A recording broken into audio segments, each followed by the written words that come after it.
నమస్తే, welcome to great Andhra. మనతో పాటు ఉన్నారు సీనియర్ పొలిటికల్ అనలిస్ట్ జిఆర్ మహర్షి గారు. నమస్తే సార్. నమస్తే.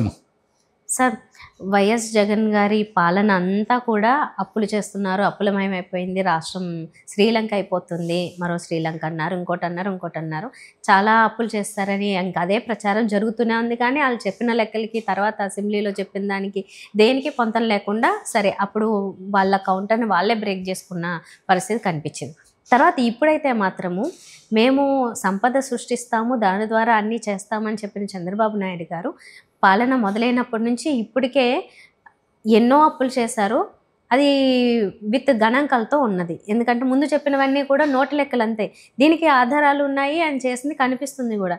ఇప్పటికే ఇంత అప్పులు చేస్తూ పోతూ ఉంటే మరి ఇప్పుడు శ్రీలంక అవదా? మరి ఆయన సంపద సృష్టిస్తే ఇస్తానన్నది ఎప్పటికి మొదలవుతుంది? ఇప్పటికే 1.5 సంవత్సరం అయిపోవచ్చింది పాలన మొదలై. యాక్చువల్గా మీరు చెప్పిన దాన్ని అనుకూల మీడియాలో ఒక కథనం వచ్చింది ఈరోజు.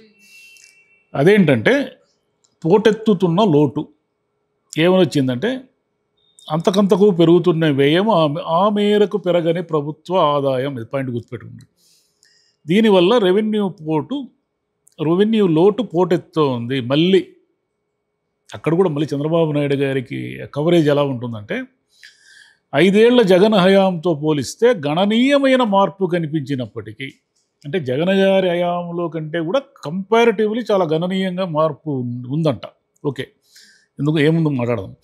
అయినా పరిస్థితి ఆందోళనకరంగానే ఉంది. జగన్ హయాంలో రెవెన్యూ లోటు ఒక దశలో 280% చేరింది. ఇప్పుడు అది 140%. జగన్ హయాంలో 2 ఏళ్ళు కోవిడ్ వచ్చింది, అది ఎవరు మాట్లాడరు. రూపాయి ఆదాయం లేని కాలం ఒకటి ఉండింది కదా. ప్రజలు బయటికి రాకపోతే ఆదాయం ఎట్ట వస్తుంది గవర్నమెంట్కి? సరే, అది మాట్లాడదాం. వీళ్ళు ఏమంటున్నారంటే 2025-26లో 33,185 కోట్లు రెవెన్యూ లోటు 6 నెలలకే. అంటే అంచనా ఇది రాబోయే 25-26 అంటే 25-26కి 33,000 కోట్లకు పైగా రెవెన్యూ లోటు ఉంటుందని అంచనా. కానీ మళ్ళీ సన్నాయి నొక్కులు చూడండి, 6 నెలలకే 46,652 కోట్లకు చేరిన వైనం ఈ 6 monthsలో.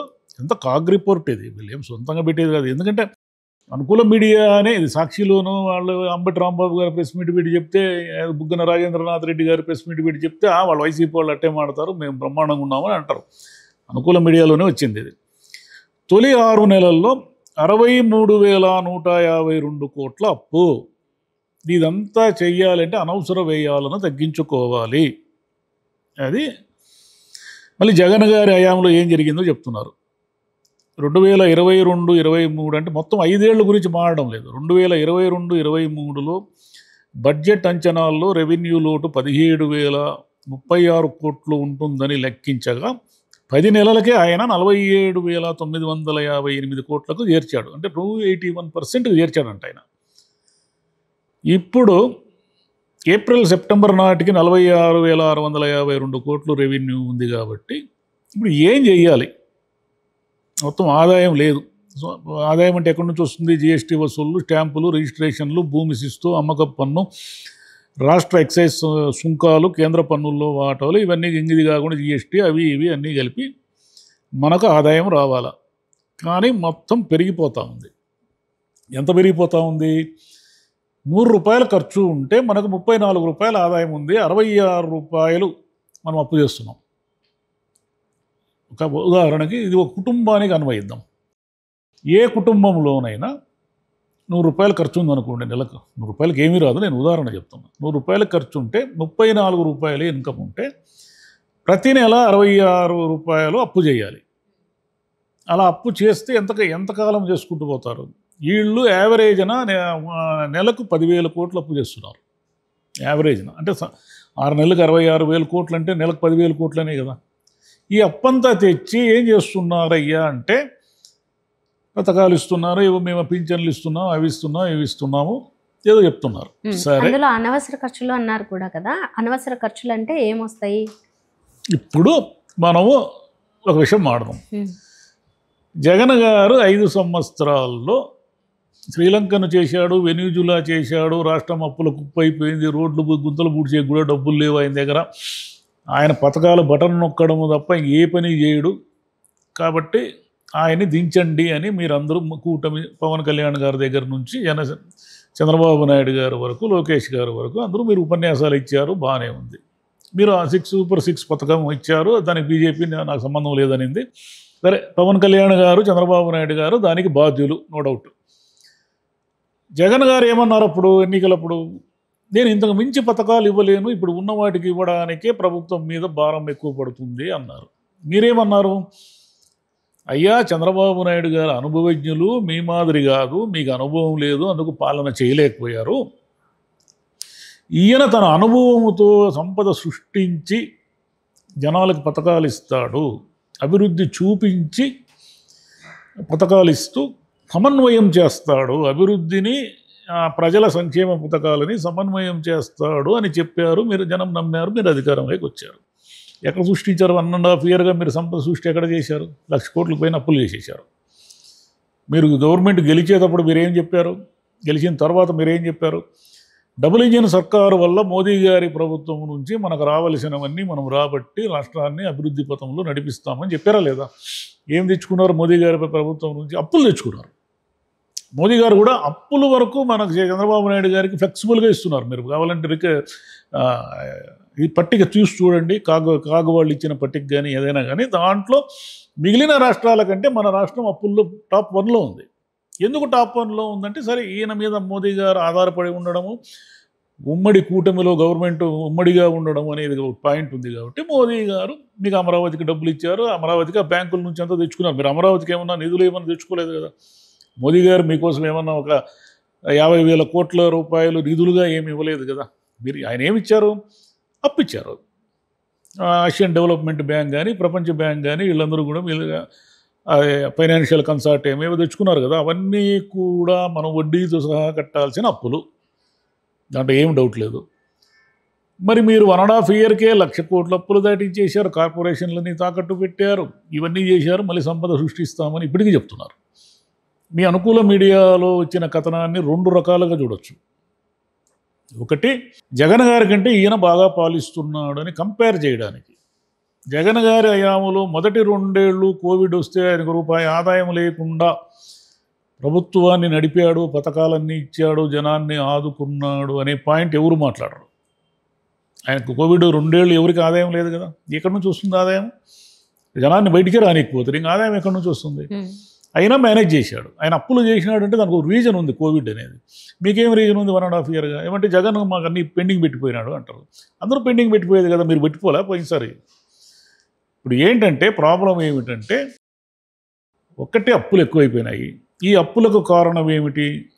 ప్రభుత్వ ఉద్యోగుల జీతాలు, పెన్షన్లు, మన వృద్ధాప్య పింఛన్లు, ఈ పథకాలు, ఇవి కారణము అని డిక్లేర్ చేస్తున్నారు. ఇండైరెక్ట్గా ఆ కథనంలో ఉంది అది. మనం ఏమి చేస్తే రెవెన్యూ లోటును తగ్గించుకుంటామని. మీరు ఏమి చేస్తే రెవెన్యూ లోటును తగ్గించుకుంటారంటే, ప్రభుత్వ ఉద్యోగాలకు సంబంధించి వాళ్ళకి పెండింగ్ ఉన్నాయి, అవన్నీ ఏదో ఒకటి కుర్రేయడానికి. ఓకేనా? పెన్షన్లు వీళ్ళలో అనర్హులను ఏరివేయాలంట.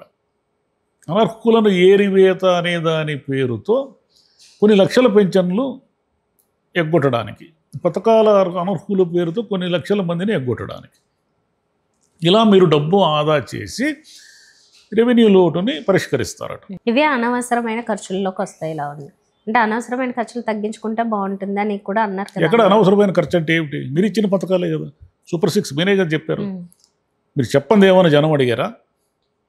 ఉన్న పథకాలనే కదా అడుగుతున్నారు. కానీ వాళ్ళు ఇచ్చారే కానీ, అంటే చెప్పారు, ఇస్తున్నారు, కానీ దాని మీద ఏంటంటే ఇది కరెక్ట్ కాదు, ఇది ఇవ్వకూడదు, మీ అంతటి మీరే స్వతహాగా వదిలేయండి అన్న టైప్లో అడుగుతున్నారు. కానీ అప్పుడు గ్యాస్ వదిలేయమని చెప్పారు కదా. అంటే ఎవరెవరో చాలామంది వాళ్ళకి ఎలిజిబుల్ ఉన్నా కూడా వదిలేసుకున్నారు.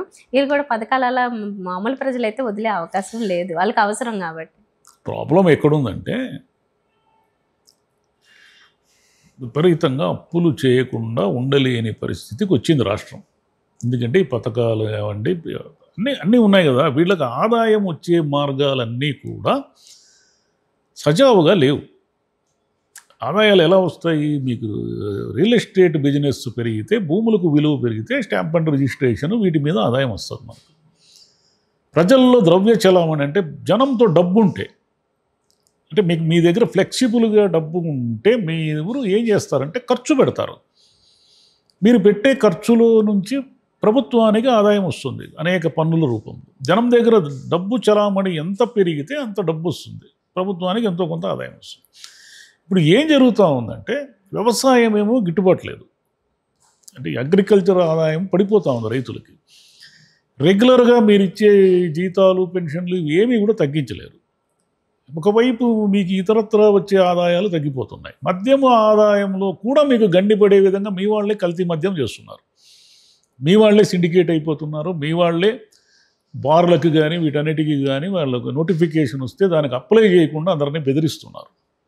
అంటే మీ ప్రభుత్వంలో ఉన్న వాళ్ళే మీ ప్రభుత్వానికి ఆదాయం రాకుండా గండి కొడుతున్నారు. ఇంకా మీకు ఎక్కడి నుంచి వస్తుంది ఆదాయము? ఏ రూపంలో వస్తుంది ఆదాయం చెప్పండి. మీరేమో చెప్తున్నారు బ్రిటన్ నుంచి వచ్చే 1,00,000 కోట్లు వచ్చా, వీళ్ళలో న్యూయార్క్ నుంచి వచ్చా, ఇంగ్లాండ్ నుంచి వచ్చా. ఎప్పుడు వస్తాయి? ఎప్పటికి వస్తుంది? అమరావతి విశ్వనగరం చేసేస్తామంటారు, ఎప్పటికైతుంది? మీకు అమరావతి రిటర్న్స్ ఎప్పుడు ఇస్తుంది? ఈలోగా ఏటా మీరు 1,00,000-1,50,000 కోట్లు అప్పులు చేసుకుంటూ పోతే 29 నాటికి ఎంత భారము జనం మీద పడుతుందో ఒకసారి ఊహించుకోండి. మీరు రేపు పొద్దున పెట్రోల్ డీజిల్ ఖచ్చితంగా పెంచుతారు, చాలా సులభంగా పెంచగలిగే మార్గం అది. అంటే వీళ్ళు స్టేట్ ట్యాక్సులు ఇవన్నీ పెంచడమే కాకుండా జనం మీద ఏదో ఒక రకంగా భారం మోపుతారు. ఏ రకంగా మోపుతారు అనేది చూడాలి, వెయిట్ చేసి చూడాలి. మోపకుండా అయితే ఉండలేరు, ఎందుకంటే వీళ్ళేం సొంత డబ్బులు ఇయ్యరు కదా. ఖర్చులు ఎవరు మీరు పేదవాళ్ళకు వృద్ధాప్య పింఛన్లు లేకపోతే ఇంకోటో తీసేస్తామంటున్నారు, కానీ మీ ఖర్చులు ఎంత పెరిగాయి? మీ పర్యటన ఖర్చులు ఒకసారి లెక్కలు తీసి చూపించండి. మీరు ఏం పని ఉంది? పొద్దుస్తమానం ప్రైవేట్ విమానాల్లో హైదరాబాద్కి అమరావతికి హైదరాబాద్కి మీరు పవన్ కళ్యాణ్ గారు అందరూ కూడా మీ జోబులో డబ్బులు అయితే కాదు కదా, అవి జనం డబ్బులతోనే కదా మీరు తిరుగుతున్నారు. మరి మీరు ఆడంబరంగా మీరు ఖర్చులు పెడుతూ పేదవాళ్ళకు వచ్చే 2,000, 3,000 ఖర్చు చేయమని సలహాలు ఇస్తున్నారే. మీ ప్రభుత్వంలో అందరితో తగ్గించండి, ఖర్చులు చూపించండి తగ్గించి. ఎక్కడ చూపిస్తున్నారు మీరు? మొత్తం అంతా కూడా డబ్బు సంపాదనలో మునిగిపోయి ఉన్నారు మీ ఎమ్మెల్యేలు. మీరేమో పేదవాళ్ళకి పింఛన్లు తగ్గిస్తాను, అమ్మకు వందనం, ఏమి మోసం చేస్తారు వాళ్ళు? నెలకు వచ్చే సంవత్సరానికి వచ్చే 12,000, 15,000లో వాళ్ళు ఏం మోసాలు చేస్తారు? మీరు పెట్టే ఖర్చులతో ఒక్క 1% ఖర్చు కూడా కాదు అది. వాళ్ళు జనాల్ని మీరు అన్యాయం చేయడానికి ఇవన్నీ రాస్తున్నారు. సరే, ఫైనల్గా సంపద సృష్టిస్తాడో లేదనేది 29 నాటికి తేలిపోతుంది. ఆయన సంపద సృష్టించలేదు, ఆయన అప్పులు చేశాడు, పథకాలు ఇచ్చాడు, అదేమిటి బటన్ నొక్కాడు అనేసి ఆయన ఓడించమన్నారు. మీరు రాగానే మేము అద్భుతాలు చేస్తాం, మా దగ్గర అల్లావుద్దీన్ దీపం ఉంది అన్నారు. దీపం ఏమో కనపడలే ఇప్పటి వరకు. చూడాలి మరి. అంతే, ఎలా అయినా ఆంధ్రప్రదేశ్ పరిస్థితి తలుచుకుంటే భయంగానే ఉంది. ఎందుకంటే 29 కల్లా ఈయన చెయ్యకపోయినా అక్కడ మళ్ళీ తర్వాత జగన్ గారు వస్తే అదేదో ఆపేస్తారు, ఇది చేస్తారని అదొక భయం ప్రజల్లో ఉంటుంది. అది ఎంతో కొంత జరిగే అవకాశం కూడా ఉండొచ్చు. లేకపోతే ఈయన కావాలని నా నెక్స్ట్ ప్రభుత్వం కూడా నాదే రావాలని దాన్ని పూర్తి చేయకుండా అట్లనే ఆగితే అది కూడా ఆంధ్రప్రదేశ్కి నష్టమే కదా. ఎందుకంటే తొందరగా పని పూర్తయితే ఏదో ఒకటి సంస్థలు వస్తాయి, ఏదో మొదలవుతుంది, అప్పుడు ఆదాయం మొదలవుతుంది అనుకుంటే అది జరగట్లేదు. రోజు పత్రికల్లో వార్తలు అయితే వస్తాయి, చంద్రబాబు గారు అది చేస్తున్నారు, ఇది చేస్తున్నారు, అది తగ్గిస్తున్నారు, నేను అన్ని పటిష్టం చేసేస్తాను అంటున్నారు. ఇవన్నీ ఇటు ఒకవైపు ఏమో అప్పులేమో పెరిగిపోతున్నాయి. మెడికల్ కాలేజీలకి 5,000 కోట్లు పెట్టి మీరు సొంతంగా నిర్వహించండి అంటే మొదటి డబ్బులు లేవంటారు, ప్రైవేట్ వాళ్ళకి ఇస్తాం మేము అంటారు. అది ఎట్లేదు? మీరు నెలకు 10,000 కోట్లు అప్పు చేస్తున్నప్పుడు మీ 10,000 కోట్లు 5,000 కోట్లు 5 సంవత్సరాలకు కలిపి కేటాయించినా కూడా మీ హయాంలో మెడికల్ కాలేజీలు అయిపోతాయి. దానికి కూడా వద్దు రచ్చ చేస్తున్నారు. ఏదో సంథింగ్ ఏదో రాంగ్ జరుగుతూ ఉంది. చంద్రబాబు గారు ఇంత మునుపట్లాగా ఏదో కంట్రోల్ చేయలేకపోతున్నారు. అప్పులు అనేటివి సరే, ఏ గవర్నమెంట్ అయినా అప్పులు చేస్తుంది, కానీ వీళ్ళు చెప్పిన దానికి చేస్తున్న దానికి చాలా తేడా ఉంది. అది ఆశ్చర్యకరమైన విషయం.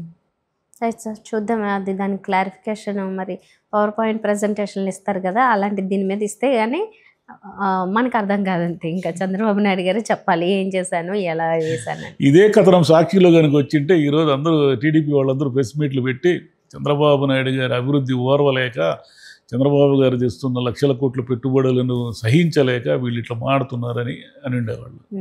అనుకూల మీడియాలో వచ్చింది కాబట్టి ఎవరు మాడకుండా మౌనంగా ఉన్నారు.